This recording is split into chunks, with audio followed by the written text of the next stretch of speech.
Last ভিডিওতে আমি তোমাদের সঙ্গে আমার আরও একটা ইচ্ছে পূরণের জার্নি শেয়ার করেছি, তবে সেদিন পুরোটা শেয়ার করা সম্ভব হয়নি যেহেতু ভিডিওটা অনেক বড় হয়ে যাচ্ছিলো।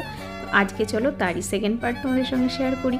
তো তোমরা দেখেইছো আমি আমার জীবনের একটা ইচ্ছে, আরও একটা ইচ্ছে পূরণ করতে পেরেছি, মানে ডেজার্ট সাফারি, যেটা আমার অনেক দিনের ইচ্ছে ছিল সেটা করে অবশেষে আমরা কিন্তু খুব সুন্দর একটা রিসর্টে এসে পৌঁছেছি। আর শুরুতে এসে ব্রেকফাস্ট করে নিয়েছি, এবার কিন্তু পুরো রিসর্টটা ঘুরে দেখবো। তবে তার আগে তোমাদের সকলকে ওয়েলকাম করে নিই। Hello my lovely friends, welcome to আদি অ্যান্ড ফ্যামিলি। আশা করি তোমরা সকলে অনেক অনেক ভালো আছো, আমরাও অনেক ভালো আছি। সামনে কি তোমরা দেখতে পাচ্ছ নীল জলরাশি? আমি কিন্তু এটা একদমই আশা করিনি। আমি জানতাম যে মরুভূমির মাঝখানে কোনো একটা রিসর্ট বুক করা হয়েছে, সেখানেই আমরা যাচ্ছি, কিন্তু এখানে এসে যে এর সঙ্গে উপরি পাওনা হিসাবে সমুদ্রটাও পেয়ে যাব, এটা একদমই আর কি জানা ছিল না। তো এসে তো ভীষণই ভালো লাগছে। এখানে এসে আমি কতটা খুশি হয়েছি সেটা তো পরের কথা, সবচেয়ে বেশি যে খুশি হচ্ছে সে হচ্ছে আদি। এই স্লাইডটা পেয়ে প্রথমে তো ও এটাতে একদমই উঠতে পারছিল না, কারণ এটা ওর জন্য একদমই প্রথমবার, কিন্তু পরের দিকে তোমরা দেখতেই পাবে যে ও কীভাবে উঠছে। আদি এদিকে সরে এসো, সরে এসো, আসো আসো, দাদা নামছে, নামো, এদিকে আসো, এদিকে আসো।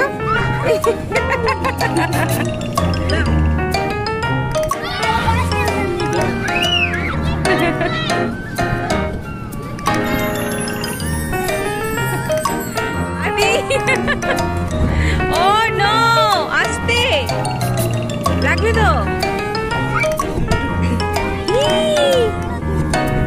কিরকম ভাবে লাফাচ্ছে বাবা, ঘাড়ে লেগে যাবে শোনা। এত জোরে লাফায় না, আস্তে আস্তে, স্লো স্লো আদি, slow slow slow slow slow.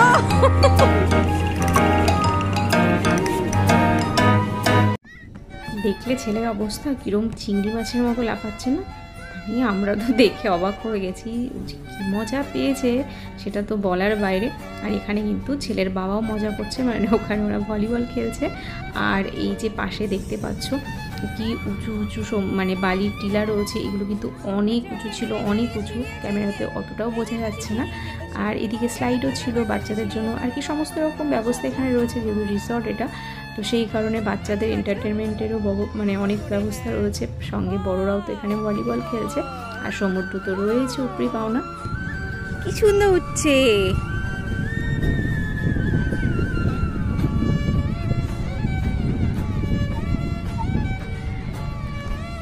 আসো আসো আসো, এদিকে আসো, এদিকে এদিকে, এখান থেকে নামো। কেন দাঁড়াও, তাহলে দাঁড়াও। নো বাড়ি, চলো চলো।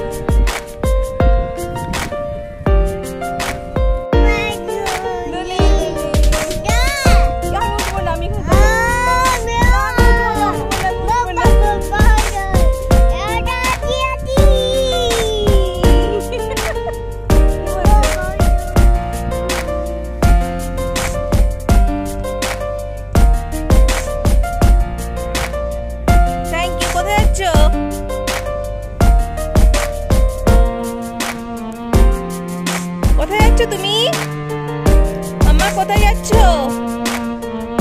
আদি আদি এদিকে পেছনে।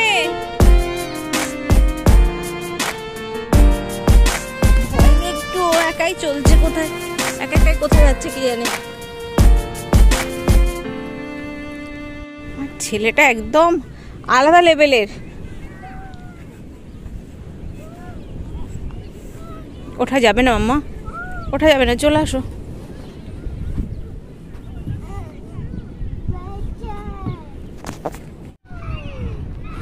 বাজার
তো দেখছোই সবাই ভীষণ এনজয় করছে, প্রথমে বাচ্চারা, তারপরে বড়রা আর কি, ছেলেরা, এবং লাস্টে আমরাও কিন্তু এই দড়ি টানাটানি খেলাটা করেছি। আর দেখলে ওপর থেকে ড্রোনেও ভিডিও হচ্ছিল, এখানে অনেক ভিডিও ক্যামেরা করা হচ্ছিল। তবে আমরা কিন্তু মানে আমাদের সাইডটা কিন্তু আমরা হেরে গেছি, আমরা পারিনি, তো এগিয়ে গেছিলাম অনেকটা। এই যে দেখলে লাস্ট একদম মোমেন্টে। আর এই যে আগে তোমাদের বলছিলাম না শুরুতে যে আদি প্রথমে কিন্তু উঠতে পারছিল না, বাট লাস্টের দিকে মানে আমি ওদিক থেকে এসে দেখি ও একদম গড়গড়ি এরকম উঠছে আর ওপর থেকে লাফিয়ে লাফিয়ে নিচে পড়ছে। মানে এখানে সব থেকে ছোটো ও ছিল, ওর বয়সে এটা মানে একদমই অসম্ভব ব্যাপার ছিল, তবুও কী করেছে এভাবে উঠছিল সেটা মানে বলার বাইরে। তো আর মজাও পাচ্ছিল, কিছুতেই আসবে না, ঘেমে গেছে, মুখটুকুলো লাল হয়ে গেছিলো রোদ্রে, অথচ কিছুতেই কিন্তু ওখান থেকে ওকে আনা যাচ্ছিল না। মানে মোটামুটি 2 থেকে 3 ঘন্টা ও কন্টিনিউ এটা করেছে। তারপরে অবশেষে ওকে জোর জবরদস্তি এদিকটা আনতে পেরেছি। এখানে দেখো আরও অনেক রকম খেলা হচ্ছিল, তবে আমি আর সেভাবে অ্যাটেন্ড করিনি, কারণ আদিকেও দেখতে হচ্ছিল, সেই কারণে আর ওদিকটা আর যেতে পারিনি। তবে মানে আমি দূর থেকে দাঁড়িয়ে দাঁড়িয়ে দেখছিলাম। আর এই খেলাটা কিন্তু আমার কাছে একদম নতুন লেগেছে। এই যে লাঠিগুলোকে ছেড়ে ছেড়ে, মানে নিচের লাঠিটা ছেড়ে সামনের যে লাঠিটা রয়েছে সেটাকে ধরতে হবে, প্রত্যেকে ছেড়ে দেবে। তো দেখো তোমরাও দেখতে পাবে, আমি কিন্তু ফার্স্ট টাইম এই খেলাটা দেখলাম এই যে এইভাবে, আর যার লাঠি পড়ে যাবে সে কিন্তু আউট। তো বেশ মজা লাগছিল যেহেতু প্রথমবার দেখছি। আর ওদিকে দেখো কিছু বাচ্চা এই যে এই দিকে এই টিলাটার উপর উঠেছে, এইটা তো আরও বড় ছিল, মানে বাঁ দিকের থেকেই ডান দিকের টিলাটা আরও জানি না কতটা বোঝা যাচ্ছে, ভীষণই উঁচু ছিল। ওরা এগুলোতে উঠছিল, উঠে আবার বেশ স্লাইড করার মতো কিছু নিয়ে গেছিলো, সেগুলো করে স্লাইড করছিল। আর এখানে চলে এসেছি এবার পপকর্ন আর হচ্ছে তোমার এই কটন ক্যান্ডি যেগুলো, সেগুলো কিন্তু এখানে দিচ্ছিল। তো আমি আদির জন্য এখানে নিতে এসেছি। আর দেখেছো বাচ্চাদের কি ভিড়, কারণ এগুলো তো বাচ্চাদেরই জিনিস, তো সেই কারণে সবাইকে লাইন করে দাঁড় করিয়ে দিয়েছে। আর এই পপকর্ন মেকিংটা দেখতে কিন্তু খুব ভালো লাগছিলো, ওই জন্য আমি একটু ভিডিও করে নিলাম। যদিও আমিও একটু খেয়েছি এখান থেকে, আদি একাই খাইনি, তো কারণ আমারও ভালোই লাগে বেশ। তোমরা কে কে কটন ক্যান্ডি পছন্দ করো এই বয়সেও, মানে বড় হয়েও, অবশ্যই কমেন্ট করে জানিও। আর এই যে ফাইনালি দেখো আদিকে আমি জোর করে এদিকটা নিয়ে এসেছি। এখানে একটা রেস্ট রুম ছিল, মানে একটা হল রুমের মতো, তো সেখানে আর কি ওকে নিয়ে এসেছি, কিছুতেই আসবে না। মানে ও বললাম 3 ঘন্টা প্রায় হয়ে গেছিলো কন্টিনিউ ওখানে খেলছিল, মুখের স্কিন মানে পুরো লাল হয়ে গেছে। আদি তো ওদিকে ঘুমোচ্ছে, আর বাইরে এখন আর কি অফিসে যারা সিনিয়র আছেন তারা ওনারা কিছু স্পিচ দিচ্ছিলেন। তাছাড়াও এতক্ষণ ধরে যে ধরনের গেমগুলো হলো সেগুলোর প্রাইজ ডিস্ট্রিবিউশন হচ্ছিলো, তো সেগুলো একটুখানি দাঁড়িয়ে দাঁড়িয়ে দেখছিলাম।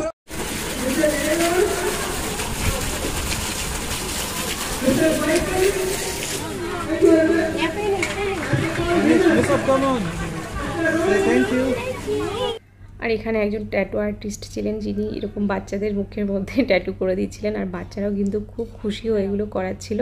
আর এবার লাঞ্চে চলে এসেছি, মোটামুটি আড়াইটে 3টে বেজে গেছে। তবে আদি দেখতেই পাচ্ছ কীরকম কান্নাকাটি করছে, কারণ ও আবার ওই স্লাইড করতেই যাবে, যেই ঘুম থেকে উঠেছে আবার ওখানেই যাবে। খাওয়া দাওয়া তো কিচ্ছু করেনি, শুধুমাত্র একটু ফ্রেঞ্চ ফ্রাইস খেয়েছে। আর বাকি আমাদেরকেও আর কি বসতেও দেবে না, খেতেও দেবে না, ওকে সামলাতে গিয়ে আমরা সবার লাস্টে পড়ে গেছি। দেখতেই পাচ্ছ সবার খাওয়া দাওয়া হয়ে গেছে, আর আমরা সবাই লাস্টে বসে রয়েছি এখানে। আর এছাড়াও দেখো ভেতরে বাইরে সমস্ত জায়গায় একসঙ্গে অ্যারেঞ্জ করা হয়েছিল, যাতে কিনা সবাই একসঙ্গে লাঞ্চটা করতে পারে। প্রচুর লোকজন ছিল, মোটামুটি 250-300 কি তারও বেশি হবে। তো সেই কারণে ভেতরে আরও জায়গা ছিল, যেগুলো তোমাদের আমি দেখাতে পারিনি। আর এরপরে আমি আরও একটু পপকর্ন নিয়ে চলে এলাম সামনের দিকে। এখানে এবার এই ছোট ছোট যে বোটগুলো রয়েছে এগুলো করে সবাই আর কি বোটিং করছিল।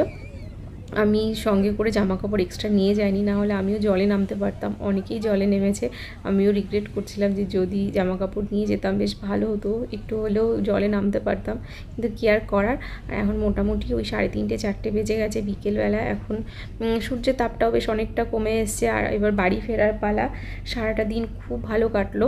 যাওয়ার আগে একটু গলাটা ভিজিয়ে নিই, ঠান্ডা ঠান্ডা খাওয়া দাওয়ার পরে বেশ ভালোই লাগে না কোল্ড ড্রিঙ্কস, আর তাছাড়া একটু হালকা গরমও ছিল। তো বেশ ভালোই লাগছিলো। আর এখনও দেখো এই যে ছেলেদের ভলিবল খেলা শেষ হচ্ছে না, আর আমি এখানে বসে বেশ ঠান্ডা ঠান্ডা হাওয়া দিচ্ছিলো, যেহেতু একটু বিকেল হয়ে এসছে তো ওই জন্য একটু বেশ ঠান্ডা ঠান্ডা হাওয়া সেটা উপভোগ করছিলাম। আর একদমই যেতে ইচ্ছে করছিল না এই জায়গাটা ছেড়ে, এত ভালো লাগছে, সামনে নীল জলরাশি আর এরকম বালি, ভীষণই ভালো লাগছিল, মানে কি বলবো। আর তবে অনেকক্ষণ হয়ে গেছে, সেই সকালে বাড়ি থেকে বেরিয়েছি, এখন মোটামুটি 4টে সাড়ে 4টে বাজে। তো সেই জন্য ভাবলাম আর দেরি করে লাভ নেই। আর বলছি মানে আসার সময় দেখেছো বাস বারবার করে আর কি আমাদেরকে আনা নেওয়া এগুলো করছিল, তো সেই জন্য আমরা একদম প্রথম দিকে চলে এসেছি, কারণ না হলে অনেকটা দেরি হয়ে যেত, সন্ধে লেগে যেত। তো আজকের ভিডিওটা তোমাদের কেমন লাগলো অবশ্যই জানিও, যদি ভালো লাগে কমেন্ট করো। দেখা হচ্ছে নেক্সট ভিডিওতে।